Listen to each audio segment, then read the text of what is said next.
Les anges de la face.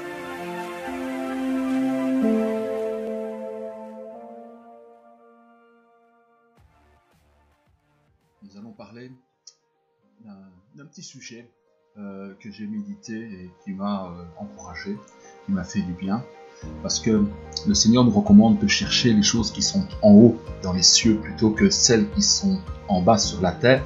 Alors pour nous intéresser aux choses d'en haut, aux choses glorieuses qui concernent le Père de gloire, notre Seigneur, nous allons partager ce petit thème, les anges de la face. Donc il y a des anges qui ont ce privilège et cette grâce de voir la face de Dieu et de se tenir devant Dieu, et d'autres, selon la grâce que Dieu leur a faite, se situent à d'autres endroits de la proximité de l'Éternel, notre Dieu. Donc je vais commencer à lire Matthieu, le chapitre 18, à partir du verset 1 jusqu'au verset 4. En ce moment, les disciples s'approchèrent de Jésus et dirent : « Qui donc est le plus grand dans le royaume des cieux ? » Jésus, ayant appelé un petit enfant, le plaça au milieu d'eux et dit : « Je vous le dis en vérité, si vous ne vous convertissez et si vous ne devenez comme les petits enfants, vous n'entrerez pas dans le royaume des cieux.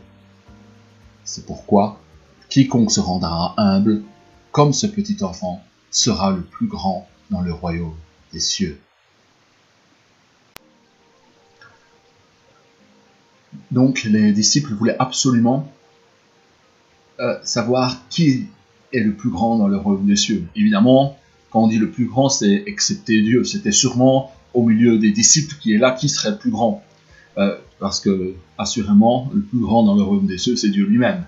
Donc il parlait bien d'autres personnes que Dieu, et c'était sûrement d'entre les disciples.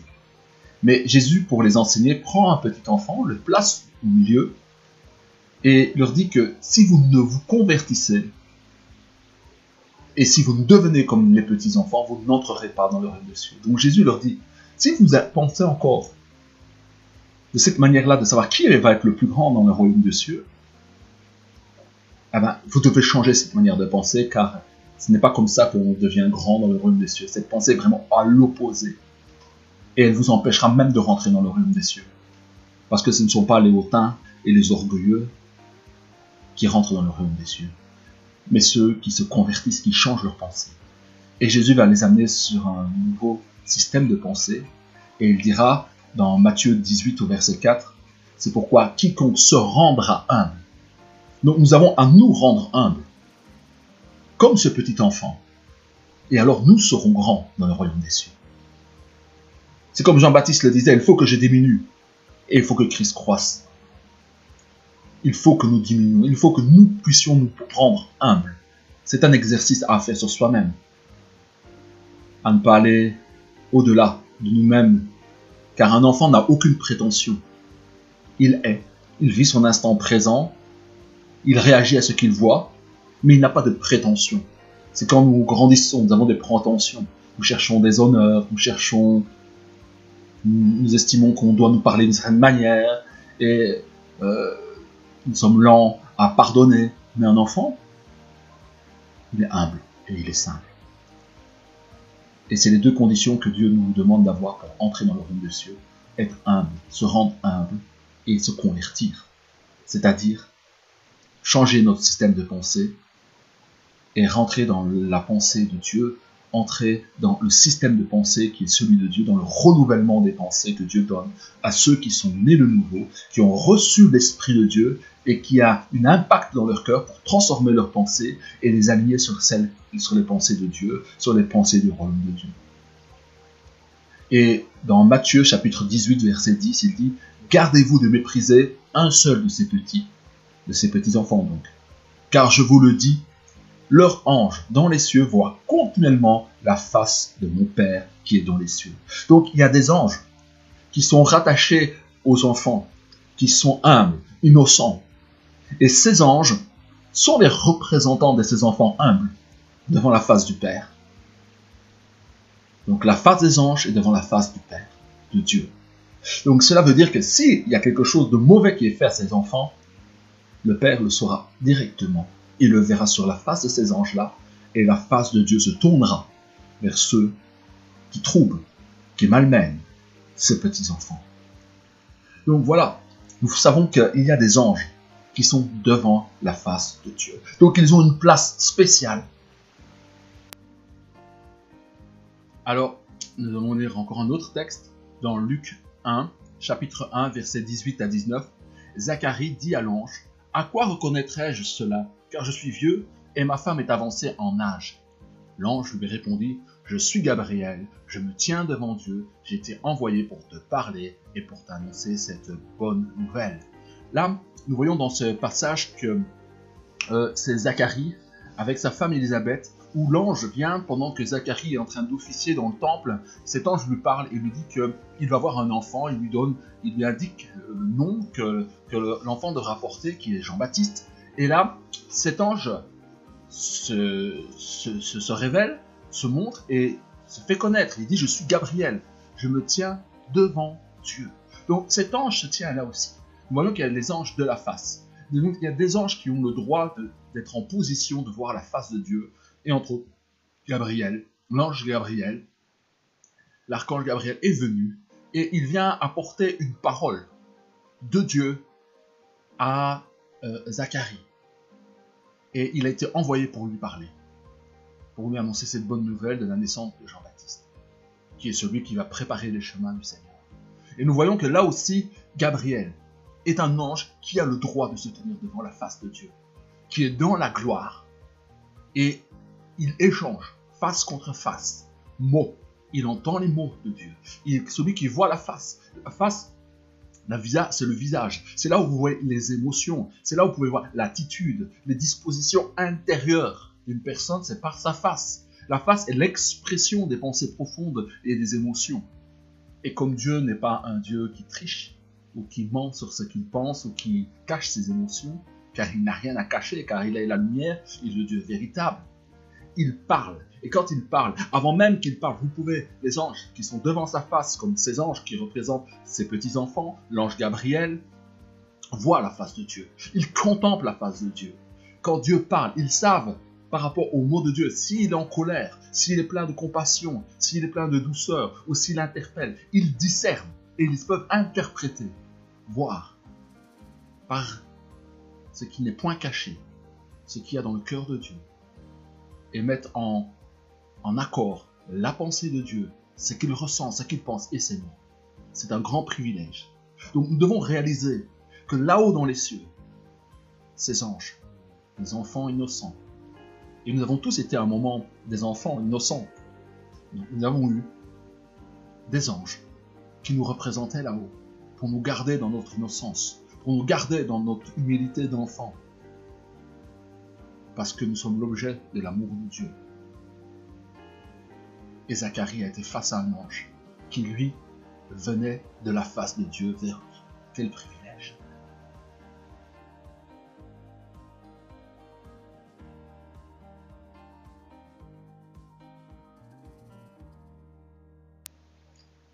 Alors, dans le texte d'avant, c'était l'ange Gabriel qui descend vers Zacharie. Maintenant, c'est Isaïe qui, lui, monte dans les cieux, en esprit.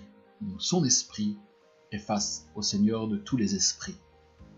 Et dans Isaïe, le chapitre 6, verset 1, il est écrit « L'année de la mort du roi Osias, je vis le Seigneur, assis sur un trône très élevé, et les pans de sa robe remplissaient le temple. Des séraphins se tenaient au-dessus de lui. Ils avaient chacun 6 ailes, 2 dont ils se couvraient la face, 2 dont ils se couvraient les pieds, et 2 dont ils se servaient pour voler. » Donc nous voyons que là que les séraphins ont 6 ailes. Ils se couvrent la face.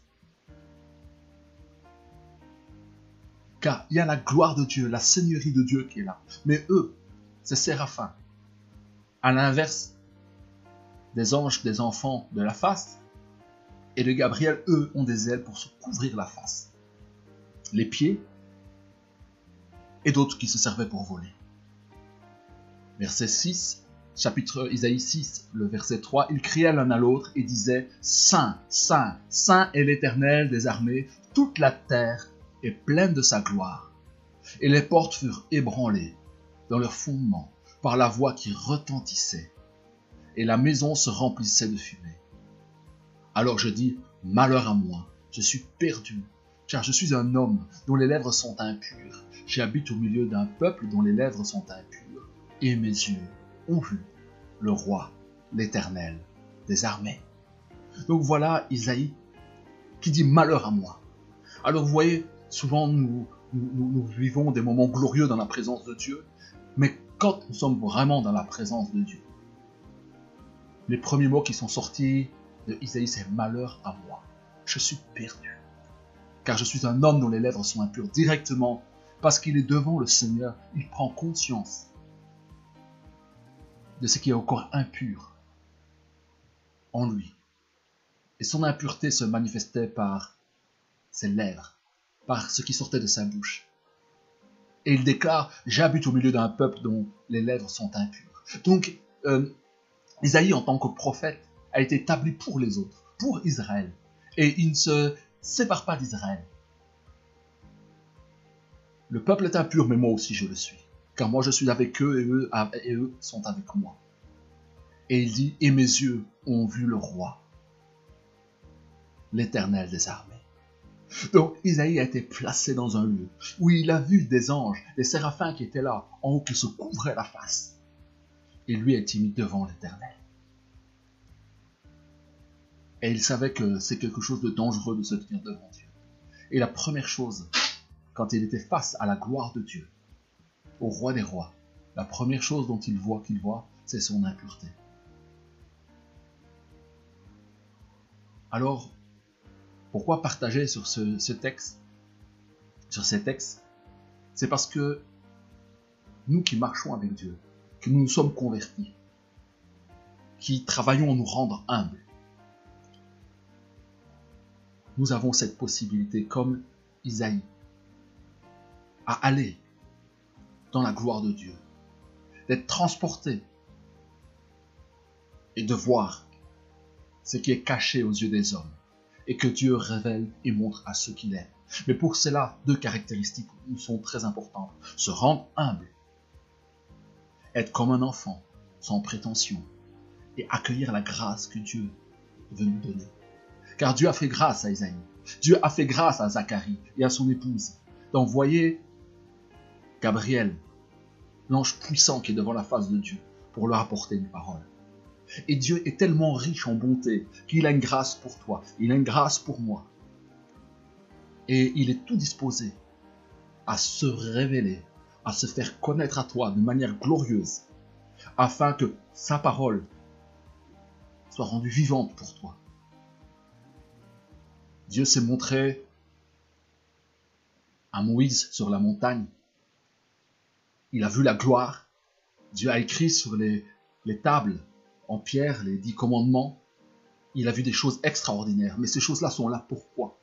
Elles sont là pour que toi et moi, nous aspirions, nous désirions voir les choses merveilleuses et glorieuses qui concernent notre Père Adonai Elohim, le Seigneur Tout-Puissant. Il a des choses merveilleuses à s'approcher de lui. On peut considérer qu'il y a 3 niveaux d'approche. Il y a ceux qui sont dans le parvis,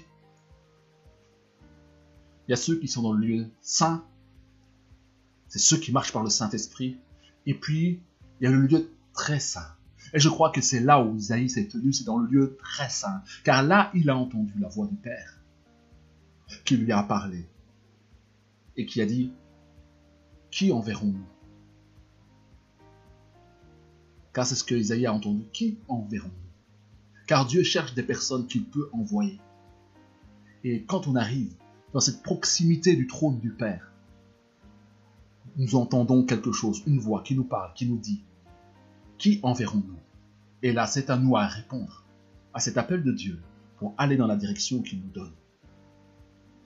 Mais ce qui a fait la force de Moïse, c'est ce qu'il a vu là dans la montagne. Ce qui a fait la force d'Isaïe, c'est ce qui s'est tenu devant l'Éternel. Alors voilà, nous sommes tellement au courant des choses qui se passent sur la terre, mais il se passe des choses là-haut dans les cieux. Il y a des anges qui se tiennent devant la face de l'Éternel. Et nous sommes faits pour nous tenir devant l'Éternel et recevoir ses ordres et les exécuter. Mon frère, ma sœur, je te partage cette parole pour que tu aies l'aspiration, et moi-même je m'encourage aussi à faire ce qu'il faut pour nous tenir au plus près de Dieu, pour aller au-delà du parvis, pour aller au-delà du lieu très saint, pour aller dans le lieu très saint, où la voix du Père se fait entendre clairement. C'est une grâce, elle a un prix. Mais accueillons cette grâce et rapprochons-nous toujours plus près du cœur de notre Père pour voir sa face et comprendre et savoir ce qu'il ressent et être dans un échange avec lui, vivant. C'est ce dont je t'encourage, car notre Dieu est merveilleux. C'est vrai qu'il est redoutable de s'approcher de lui. Il mettra en lumière, comme il a mis en lumière ce qui était impur à Isaïe. Mais Dieu ne l'a pas rejeté. Dieu a fait ce qu'il faut pour le purifier. Et il fera ce qu'il faut pour te purifier, toi et moi. Mais à nous de nous rendre humbles et d'avancer au plus près de Dieu. Et sur le chemin, nous risquons de croiser les anges qui sont près de la face de Dieu. Et pour clôturer, je vais vous lire Hébreux. Le chapitre 9, le verset 24 dit « Car Christ n'est pas entré dans un sanctuaire fait de main d'homme. Car il y a un sanctuaire qui a été fait en Israël par la main des hommes. Il y a un sanctuaire là où réside notre Père, là où réside Adonai Elohim, là où réside le Dieu 3 fois saint, duquel se trouve au-dessus des séraphins, aux anges, aux ailes déployées, là où il y a les anges de la face qui se trouvent devant lui. Dans ce sanctuaire, les pans de la robe de l'Éternel se répandent. Et il nous dit que, car Christ n'est pas entré dans un sanctuaire fait de main d'homme, en imitation du véritable, mais il est entré dans le ciel même, afin de comparaître maintenant pour nous devant la face de Dieu. Donc Jésus a dû comparaître, une fois qu'il a été crucifié, que son sang a coulé pour le pardon de nos péchés, qu'il a donné sa vie en mourant à la croix pour nous, et qu'il a été élevé dans les cieux. Il est entré dans ce sanctuaire.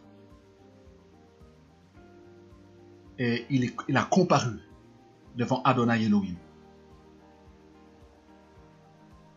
Et il a comparu devant le Père pour nous, devant la face de Dieu, pour que nous aussi, nous ayons droit d'être placés devant la face du Père, comme Christ y est entré, après sa mort et sa résurrection d'entre les morts. Alors, approchons-nous de Dieu, sachons qu'il y a des anges qui sont là, il y a une gloire qui est là, et nous devons tout faire pour nous y approcher, nous rapprocher de celui qui nous aime, qui nous a aimés et nous aimera toujours. Soyons de ceux qui sont devant la face de Dieu, qui se tiennent en esprit toujours plus près du Père, pour entendre, comprendre et discerner son intention, sa pensée. Sur ce, je vous souhaite une bonne semaine et que Dieu vous accompagne dans tous vos exploits, dans tous vos défis, et que votre foi triomphe du monde, car c'est ce à quoi Dieu nous appelle. À bientôt, au revoir.